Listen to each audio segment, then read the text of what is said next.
नमस्कार, स्वागत आहे तुमचे आमच्या चॅनेलमध्ये। आवाज महामुंबईचा, शोध बातमीचा, कौल मनाचा। चला तर मग आमचे चॅनेल शेअर करा, लाईक करा आणि सबस्क्राइब करा। धन्यवाद। रायगड समुद्रात मासेमारी बोट बुडाली, बचाव कार्य सुरू। रायगड समुद्रामध्ये मासेमारी बोट बुडाल्याची घटना घडली असून याबाबतची माहिती अद्याप स्पष्ट झालेली नाही। बुधवारी सकाळी 9:30 वाजता करंजा रिप्स येथे ही घटना घडली आहे। दरम्यान ही मासेमारी नौका गुजरात येथील असल्याचे समजत आहे। घटनेची माहिती मिळताच CISF आणि नौदलाच्या गस्त नौकांद्वारे बचाव कार्य करण्यात आल्याचे सांगितले जात आहे। मात्र अपघात कशामुळे झाला, बोटीवर किती खलाशी होते, जीवितहानी झाली आहे का, किती नुकसान झाले याबाबत काहीही खुलासा झालेला नाही। महत्त्वाचे म्हणजे वादळी हवामानामुळे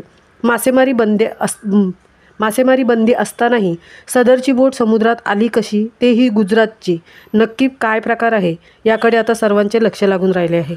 सदर घटनेसंदर्भात महाराष्ट्र मेरीटाईम बोर्ड, मत्स्य परवाना विभाग, कस्टम, पोलीस यांनी सदर घटनेसंदर्भात जातीने लक्ष केंद्रित करावे अशी मागणी कोळी बांधवांकडून करण्यात येत आहे। आवाज महामुंबईच्या चॅनेलसाठी अनंत नारंगीकरसह तृप्ती भोईर, उरण।